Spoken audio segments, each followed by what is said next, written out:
An unfaithful wife claimed she would then spend the night at home, so I taught her a cruel lesson. Andre gripped the steering wheel tightly, trying to keep calm, although his heart was already pounding in his chest. He was full of hope and expectation as he left the office. The evening promised to be special today.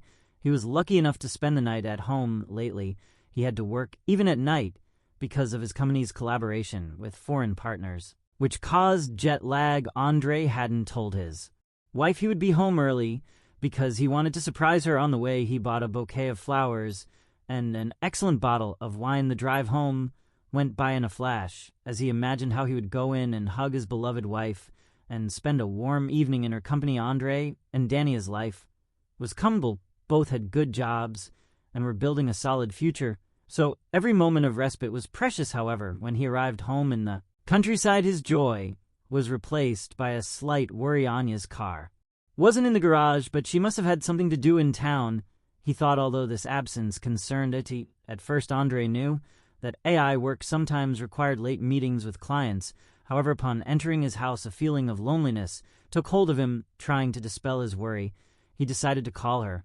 He picked up his phone, dialed her number, and waited breathlessly as the tones rang. After a few seconds, AGA answered. However, his tone seemed strangely distant and cold. Hello, Anya, where are you? I got off work earlier, Andre said enthusiastically. There was a long silence, making Andre nervous. I won't be coming home tonight. He blinked, confused, not believing his ears. What do you mean you're not coming home? With an irritation perceptible in her voice, she answered. Should I repeat? You didn't understand the first time. The sharp tone that Andrel had never heard before left him stunned. He felt his heart clench. Hania, what's going on? Why don't you come home? I have urgent business related to work. Don't bother me, please. I'll come back tomorrow. Her rude and casual tone hurt him deeply. Taking a deep breath, he tried to stay calm. Hania, why are you treating me like this? We'll talk about it when you get back. Before he could continue, he heard the phone hang up. He stood still, holding his phone, alone in a silent house whose quiet seemed to be getting heavier and heavier. The next morning, Andre was sitting in the kitchen, his hands clenched, staring at a cold cup of coffee. He hadn't slept all night, replaying his conversation with Anna. Suddenly, he saw through the window her car arriving. Anna calmly got out of the vehicle, closed the door carefully, and as if nothing had happened, entered the house. Seeing him in the kitchen, she just said hello. Without waiting for a response, she announced she was going to take a shower. Then she headed straight to the bathroom, leaving him alone, seething with indignation. Andre watched her incredulously as she acted as if everything was normal. Quantagia finally came back, dressed in a bathrobe and drying her hair with a towel. The satisfied smile on her face only increased her anger. Andre waited patiently for her to sit down across from him. When their eyes finally met, a brief expression of dissatisfaction crossed his eyes before disappearing. You're not going to explain to me where you spent the night? He asked in a cold, almost cutting tone. Anna rolled her eyes and sighed, annoyed. I already told you it was for work. There's nothing to discuss. But Andre was prepared. He threw a pack of condoms he had found in the glove compartment of his car on the table, and his voice, full of bitterness, broke the silence. And that's also part of your job? I checked your car's GPS. Where were you last night, Anya? Before discover the rest, subscribe to the channel so you don't miss my next videos. The silence that followed was as thick as a fog. Finally, Anna sighed, annoyed, and gave him a dark look. But what were you doing rummaging through my car? You're a complete idiot, Andre. Andre felt a burning rage ignite inside him. I was forced to search my wife's things because she's acting strange, he replied, his voice trembling with anger, or rather, because she's cheating on me and takes me for an idiot. AJ immediately raised his head. His eyes were shining with defiance and stubbornness. It wasn't cheating, she replied. He almost laughed at the absurdity of her words. So you spent the night with another man? And it's not cheating? He asked sarcastically, feeling his heart beat faster and faster. And I guess you only watch cartoons, and condoms were for making water balloons and throwing them at passers-by. Aegis suddenly stood up, her face contorted with anger. She seemed to search for words, but ended up exploding. It wasn't a deception. It was gratitude. Andre stood frozen in disbelief. Gratitude, he whispered, unable to hide the sarcasm in his voice. Anna sat back down, exhausted, leaning on the back of the chair, and avoiding his gaze, she began to speak. In a lower voice, almost a whisper, I started having serious problems at work. I made mistakes, and I could have been fired. I invested so much in this career. I wanted to succeed, she sighed. Before continuing, it's a promising company with good salaries. We have projects Andrel, and I wanted to keep this job for the two of us, and was still staring at her, feeling the pain and anger tearing him apart inside. And Igor, he asked, his voice full of bitterness. She looked away. He protected me in front of management. He wasn't interested in money.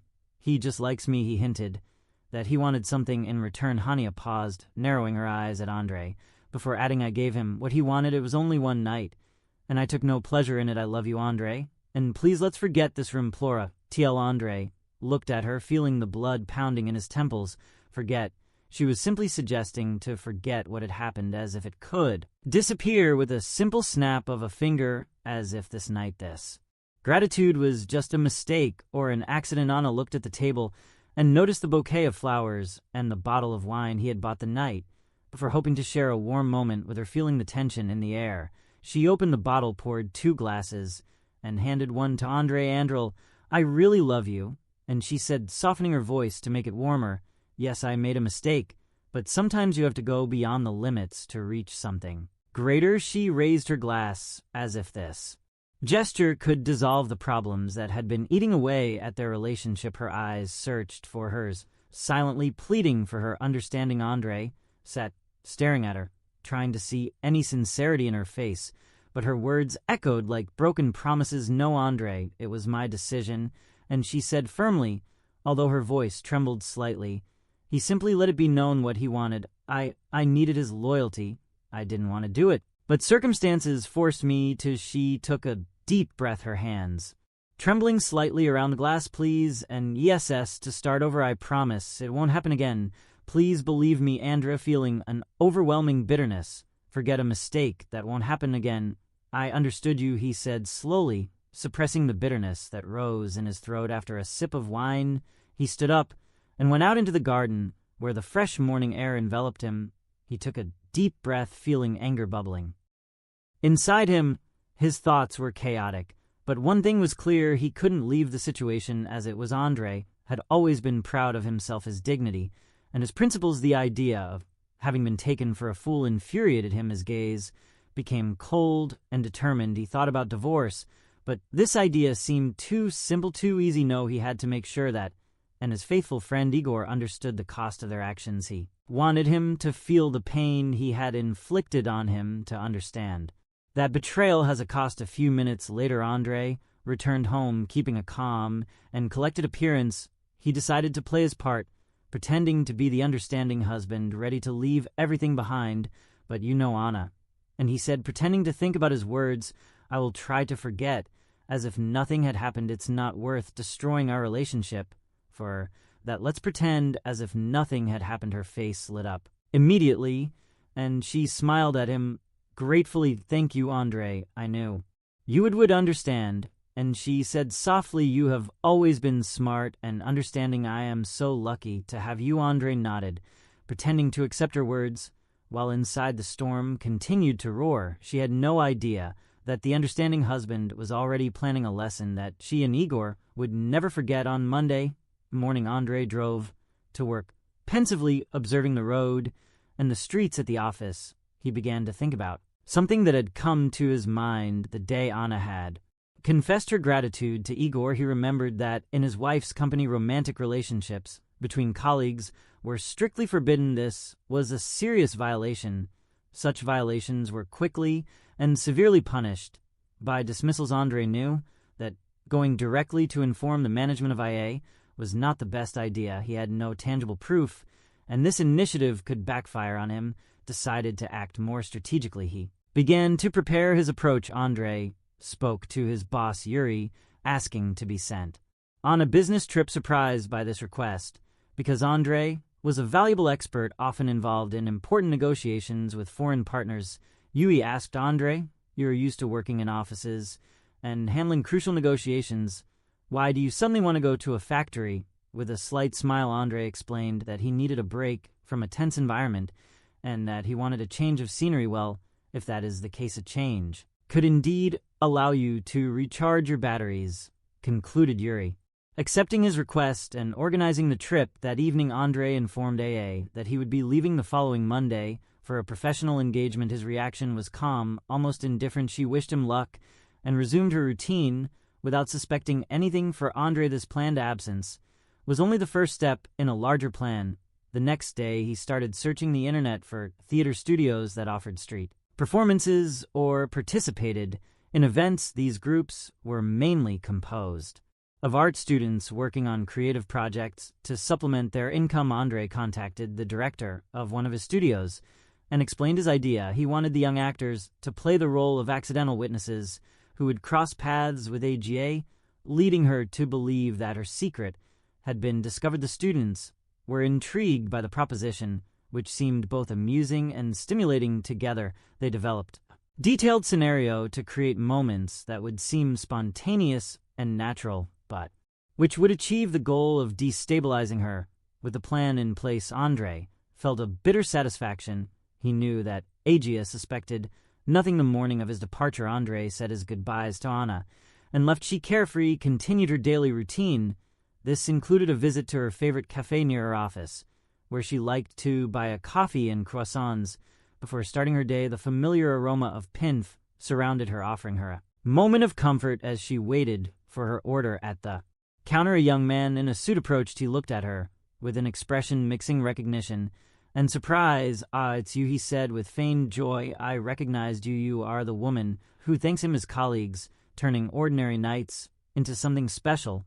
What generosity! Anya froze. These words hit her like a blow. Confused, she tried to react. "Excuse me, but what are you talking about?" she whispered, distraught. The man sketched a slight smile, both ironic and disturbing. "Oh, don't be so modest. Not everyone has your talent for helping colleagues in such an altruistic way," he replied before turning on his heels and leaving AGA in shock. Trying to convince herself that it was just a misunderstanding, she hurriedly left the cafe. However, the next day, when she returned to the same place to resume her routine, a similar scene occurred. Another stranger approached her with a smile, both respectful and sarcastic. "Ma'am, I have heard of your generosity. It is truly admirable to see how much you sacrifice yourself for your career, an example of dedication." This time, Anna could not hide her nervousness. Pale, she stammered, "What is it? What do you mean by that?" The man shrugged with a condescending look.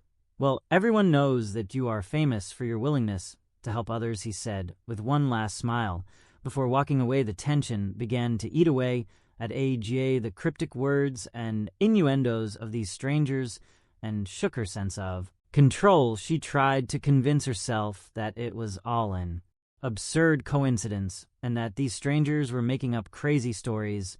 But the next morning, just after placing her order, a young woman passed her, stopping and smiling broadly. The woman exclaimed, "You are Anya, aren't you? They talk a lot about you and your company. They say you are very generous, especially with male colleagues. Thank you for your attention."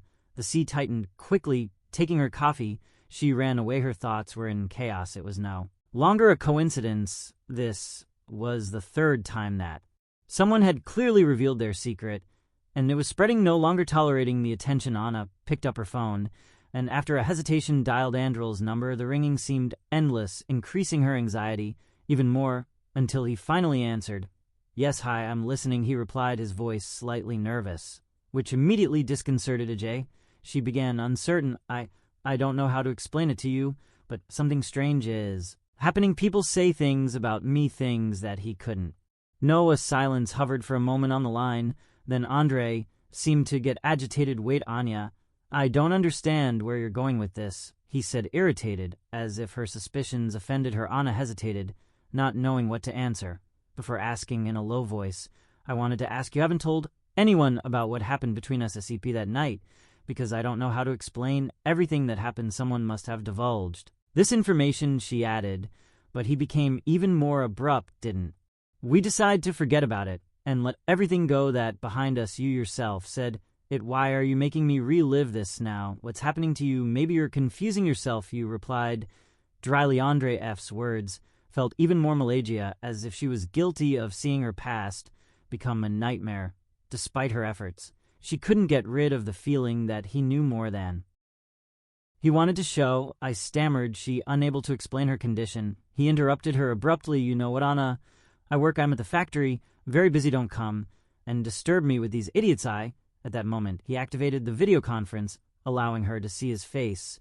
And in the background, the factory, with its noisy machines and workers coming and going. Andre moved between the machines, showing that he was completely immersed in his work. "You see, I'm here, and you distract me with this nonsense. Reminding me of what you did," he added, emphasizing each word. Anya's heart tightened in shame, sighing. She whispered, "Sorry, Andre. I think I'm just really nervous." "So calm down," he replied curtly, before hanging up, leaving her completely disconcerted, the phone still in her hand.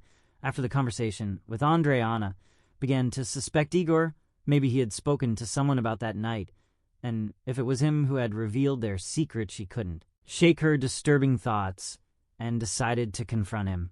Directly, she waited for the office to empty a little, then entered her office discreetly so that no one would see her closing the door behind her. She approached her desk, leaning down to whisper, "Igor, have you spoken to anyone about us?" Her voice was shaking with panic.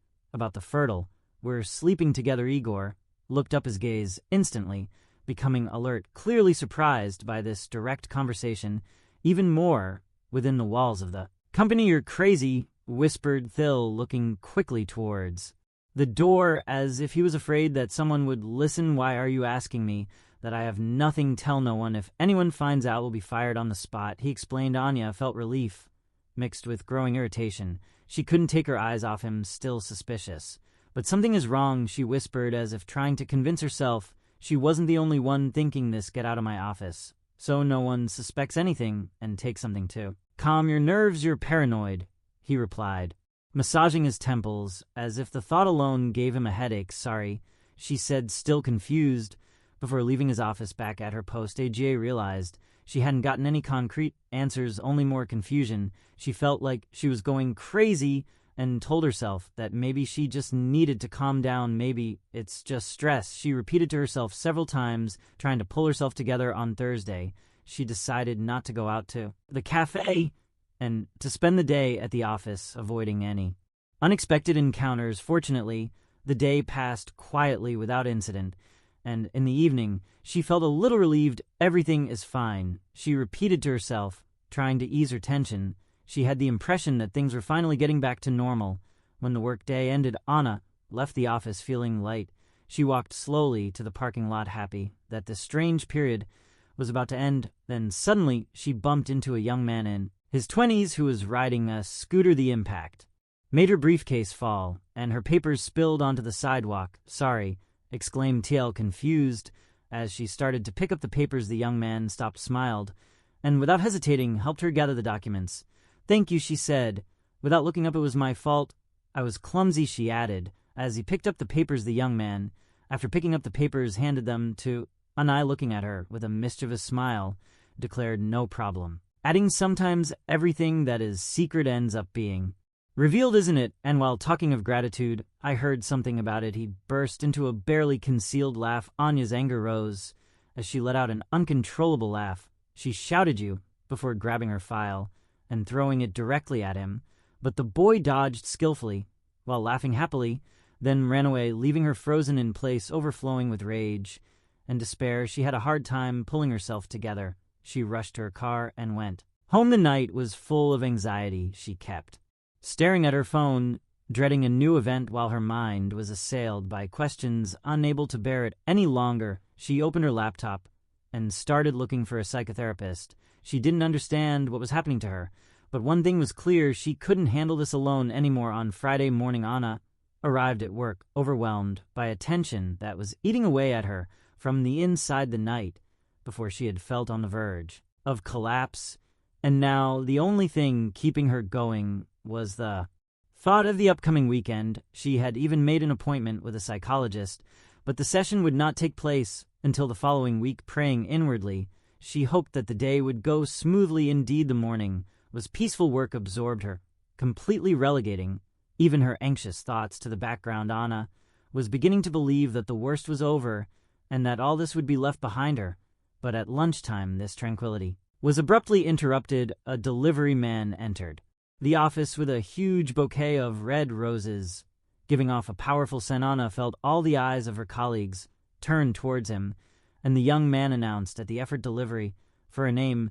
Everyone stared at her, waiting for his reaction. Anna remained frozen, overwhelmed by a mixture of anger and panic. She rushed towards the delivery man, trying to control the irritation that was rising in her. "How do you know it's for me? I didn't order anything. I wasn't expecting anything," she said at that moment. Few curious colleagues began to approach the delivery man, visibly eager to attract more attention, took a card out of his bag, and raising his voice read, "To the most wonderful and sexy woman AGM from Igor." A heavy silence settled in the office, soon followed by snickers and murmurs. Glances met some colleagues, continued to observe the scene. Anya's face reddened with anger and shame.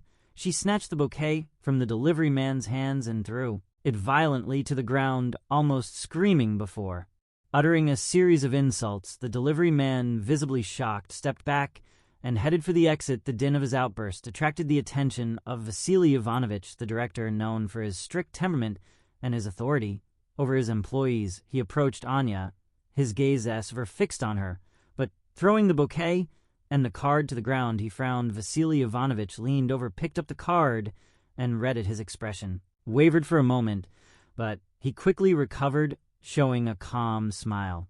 And addressing the assembly, "Well, there was an incident. Someone made a bad joke," he declared, turning to Agia as if to reassure her. "Anya, calm down. You should probably rest," he added, trying to lighten the mood with a sick joke before continuing. "Return to your posts. There is no need for a crowd here. Isha, don't worry. It's just a joke. Nothing serious. If anyone doubts you," and Igor could turn into a lie's attempt at humor made the colleagues burst out laughing, and they dispersed, smiling. Anna no longer had the strength to contain her nerves. Fear and anger overwhelmed her, and Vasily Ivanovich didn't even suspect Kania and Igor were having a secret relationship. She really loves her, and something inside her gave way. She exploded and screamed in the office, "Go to hell, everyone. Yes, I'm sleeping with Igor, and the sex is wonderful." Knowing was shaking, but her eyes were shining with rage. "You are all cowards." Shaking with fear. "You are just cowards, and I don't care. What do you think?" The scream echoed through the office,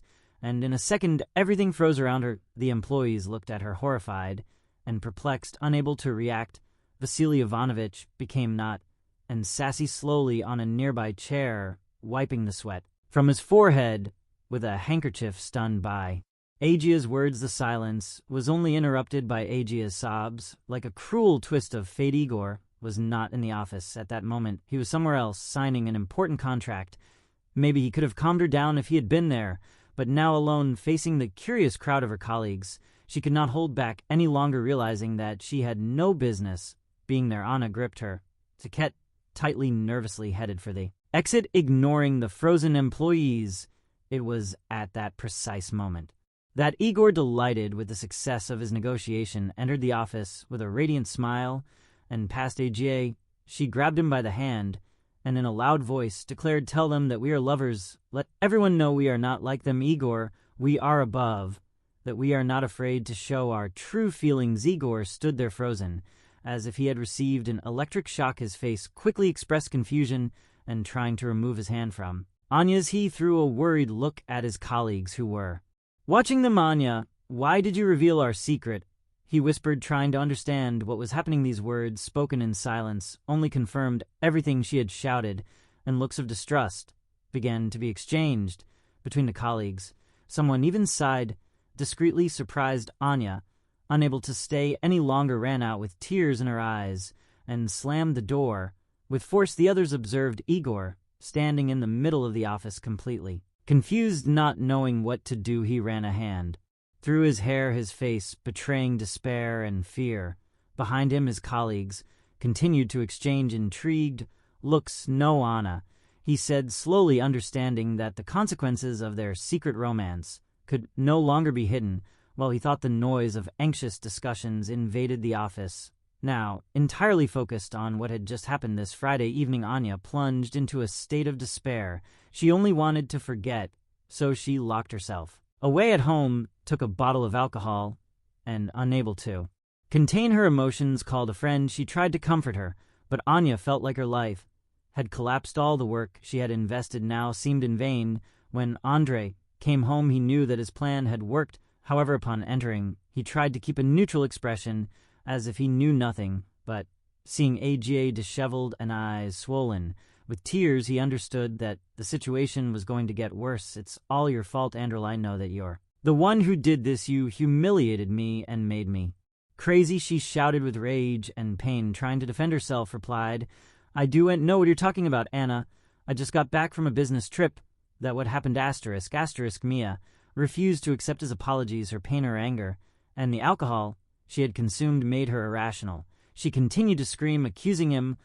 "I know you couldn't let this go. You are too proud and righteous." Her voice became rough from screaming suddenly. She grabbed a knife from the kitchen and staggered. "Declared you're going to regret this, Andrew. I'm going to teach you a lesson." But her disordered movements, because of the alcohol, made her stumble. Andre, seeing the imminent danger, quickly backed away, turned on his heel, and ran out, managing to close the door behind him. He called the police and an ambulance, trying to stay calm while explaining that his wife was having a nervous breakdown and needed help. While he waited for help, he heard Anya's screams inside. A few minutes later, he heard a crash.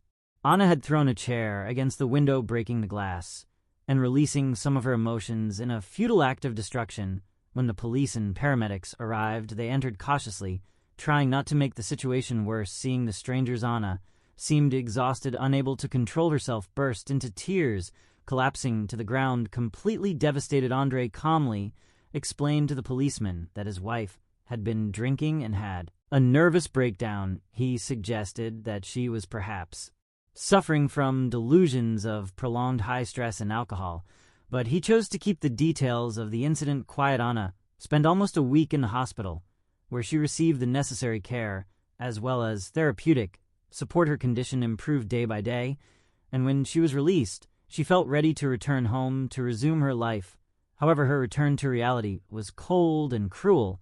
When she returned home, she discovered that Andre's belongings had disappeared, as well as his presence in the house. He once shared. Her heart clenched with suspicion, and she quickly grabbed her phone to call Andre, trying to hide the trembling in her voice. "What's going on? Why aren't your belongings? Are they not there anymore? You just left like that, without telling me anything." His voice was calm, almost icy, and his polite tone sounded like a slap. "Anna," he said, pausing to emphasize each word, "I simply cannot live with a woman who, because of her own betrayal, has lost all sense of reason." These words began to irritate Anna, but Andre continued. "Hannah, let's avoid a scandal. We will meet in court. I have already prepared the documents, and in addition, I have put our house up for sale. I want the money from the sale to be shared 80 bar OBL, 80% for me, 20% for you, and it will be just what she heard. Do NPL at all." She didn't want to give up so easily what she had earned, especially by her own efforts. "I warn you, Andre, if you have decided to file for divorce, don't hope 80%, the minimum, if we find an agreement, is to divide everything equally. Otherwise, you will receive nothing. After all you have done, I have the right to demand the largest share." Dita, Andre, visibly ready for this reaction, smiled and answered with a slight irony in his voice. "Anya, first of all, I did nothing. It was you who put yourself in this situation. And then, Anna, remember the time when you got drunk and decided to play with dangerous games like this knife?" Her voice became icy. "We have cameras at home. You probably forgot, and everything was recorded. Now I have every reason to ask for a divorce with conditions favorable to me. You do want to accept my conditions, so I don't know if I report you for threatening my life, or if I give you time to think." This time her protests and anger could not hide her confusion. She realized that Andre had trapped her in a hopeless situation. Later, she begged again for forgiveness. She tried to convince him to a more equitable agreement on the division of property, but Andre remained inflexible. In the months that followed, the divorce proceedings went relatively calmly. Anna experienced it as a defeat, personal, and with Andre, they hardly spoke to each other. Unless necessary, he remained cold and neutral. Because of the scandal at work, Anna and Igor lost their jobs. The company attached to its image, its principles, and its rules could not tolerate such a situation, and without hesitation fired them. Their careers were destroyed, and their attempt to restore their reputation failed. Their past was now associated with a humiliating failure. Andre got what he wanted. He punished Anya and her friend Igor in the most severe way possible, transforming their betrayal into destruction. Yet, deep down he remained INV, that the feeling of revenge could not fill the years that had passed, the memories of past love. All this did not fade. Without a trace, a shadow of regret lingered in his heart, and although his mind remained cold and rational, a part of his soul still lacked the love they had shared. If you liked this story, do not forget to subscribe to the channel, to leave a like, and to share your opinion in the comments. I will wish a blessed life.